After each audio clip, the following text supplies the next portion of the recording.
so many lives and also like destroyed a lot of Hamas. And then I don't know. I think that like you have a chance, you have a deal to get the hostages back. I don't understand why you wouldn't take it. It's like pressure from the families, also pressure from like thousands of Israelis protesting now. Tommy, what do you think Biden should do if this deal falls apart and Israel invades? I mean, they've already started to strike, but I mean, it hasn't started yet. I think they've been hitting Rafah targets for a very long time, and they've told people to evacuate, but there's no way. They're not evacuating people. You're just told to like go somewhere else, essentially. Right. I think it's absolutely critical that they use every bit of leverage they have now to get a ceasefire and prevent this large ground invasion into Rafah. Again, the statistics are 34,000 people are already dead, including an estimated 13,000 children. And now the World Food Program says there is a full-blown famine happening in northern Gaza. One aid crossing in northern Gaza is closed now because Hamas shelled an area near it over the weekend. The other main aid crossing is Rafah, so you have to assume that would get shut down during a Rafah invasion. So the question is, where are people going to get food from? There are people who have now been asked to evacuate 5, 6, 7 times with their families. They don't have clean water. They don't have sanitation. They can barely find food now, let alone fuel to evacuate or go somewhere. So you'll have people who, I talked to someone who leads an aid organization this morning, and she said some people are just saying, no, I'm not going to evacuate this time. You told me to evacuate so many times, and I'm just not going to do it. So these people are going to be in the line of fire. So I just think that at this point, you cannot justify expanding this war. It is a moral and strategic and humanitarian disaster. Thousands more kids will die. And so even from the Israeli standpoint, I think a Rafah invasion is more likely to kill the hostages than rescue them. I think it will lead to Israel being more isolated. And I also think that this military effort is based on a false promise that you can, from Netanyahu, that you can eradicate Hamas entirely through a military means. That is just, I don't think that's true. Even the Israeli military says that Hamas will exist after the war as a guerrilla group, as an extremist group. They're an idea, they're a resistance to occupation. And so we've learned in Iraq, Vietnam, Afghanistan that you can't find a military solution to a political problem, and there will have to be some sort of political talks or accommodation that gets to a two-state solution. And so my priority, if I were sitting in the White House, would be to do everything humanly possible to get a ceasefire immediately and then flood aid into Gaza and then figure out the rest later.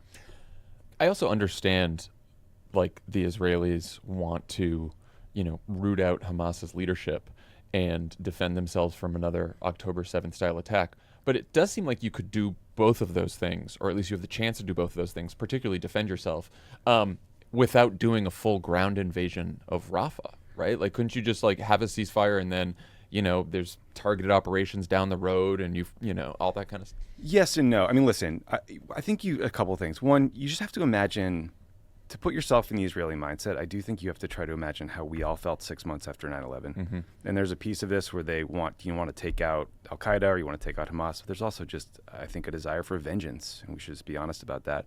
There is also this tunnel infrastructure where they think Yahya Sinwar is hiding and the other leadership of Hamas. They believe that Sinwar is surrounded by 15 or so hostages to protect himself from some sort of military operation or airstrike. And so it's very complicated. Like, I'm not saying any of this is easy, but I do think 6 months, 7 months into this war, like, we've seen the death toll, we've seen how badly it's gone for everyone involved, and it's time to just get to a ceasefire. I hear you on the White House ought to put as much pressure as possible on getting to a ceasefire. How are they meant to do that when Israel's interests and Netanyahu's interests don't align, right? Like that. Mm-hmm. That's what I'm not saying you don't understand that too. I'm just, that is to me like the challenge in this, which is, Biden calls Bibi just today, right, to make sure that they open this crossing, and they're clearly trying every way they can to get to a ceasefire. But when there is a wide recognition that Israel's interest is in a ceasefire, that this is not serving the long-term security and strategic interest of this country, but Netanyahu has his own equities in this. I guess I just don't understand how you kind of cut that knot. I mean, I think what a lot of people want to see is more of a carrot and stick approach, where there are real consequences for defying U.S. requests like this that include conditioning aid or cutting off weapon shipments or, fill in, more recognition of Palestinian statehood at the UN. Like, there's a lot of ways to put pressure on Netanyahu. None of them are comfortable for someone like Biden, who's a, longtime, like, self-professed lover of Israel and supporter of the Israeli project and government. But, I think a lot of Democrats want to see more of that pressure track. Well, and Biden, I mean, in the White House readout of the call today, they said Biden reiterated his clear position on Rafah, which is don't invade Rafah. Yeah. And when he had said that previously, he also said, or the White House had said, like, there could be a rethinking of support for Israel, right? So, like, I think if they go through with this invasion, he can't just, like, have drawn that line and then not do anything. After the IDF struck that World Central Kitchen convoy and killed 7 aid workers, Biden made a call to Netanyahu that sounded like it was very difficult.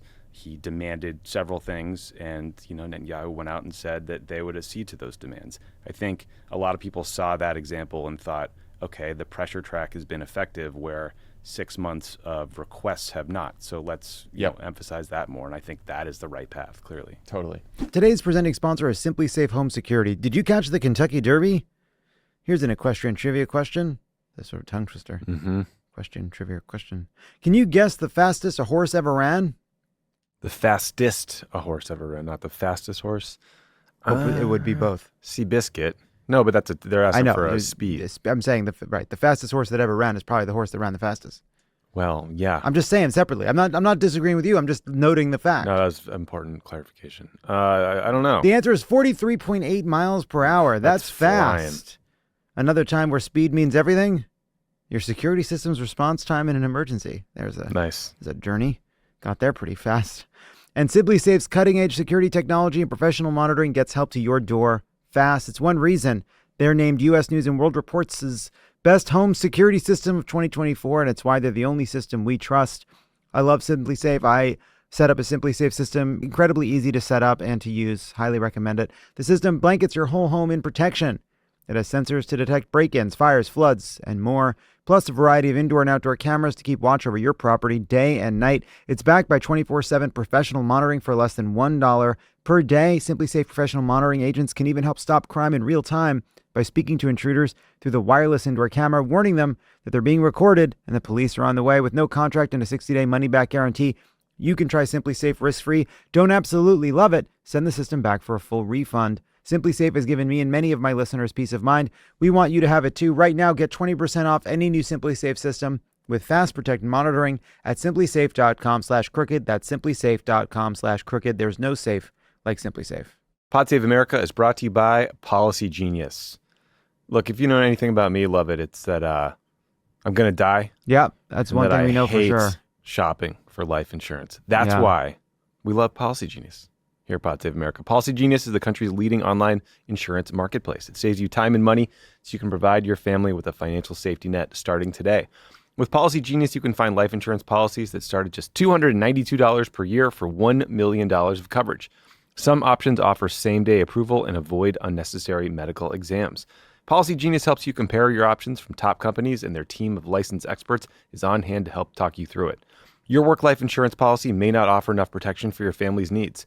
Even worse, it may not come with you if you leave your job. At Policy Genius, you'll get unbiased advice from a licensed expert support team. They have no incentive to recommend one insurer over another, so you can trust their guidance. Check life insurance off your to-do list in no time with Policy Genius. Go to policygenius.com or click the link in the description to get your free life insurance quotes and see how much you could save. That's policygenius.com. All right, let's talk about the latest in Trump's criminal trial. On Friday, Hope Hicks delivered some of the most damning testimony yet against her former boss when she revealed that Trump told her that he knew about the hush money payments to Stormy Daniels and was glad the story didn't come out before the election. Trump also said that Cohen made the payments on his own, which Hicks said she believed was a lie. She then broke down into tears on the stand. On Monday, the prosecution moved on to the falsifying business records part of the crime. They called the Trump Organization's former comptroller to the stand, who admitted that Trump's reimbursement to Michael Cohen was falsely recorded as a legal expense and that Trump signed the checks. And Judge Merchan held Trump in contempt of court a second time for violating his gag order again and threatened incarceration again, saying, quote, "The last thing I want to do is put you in jail, but at the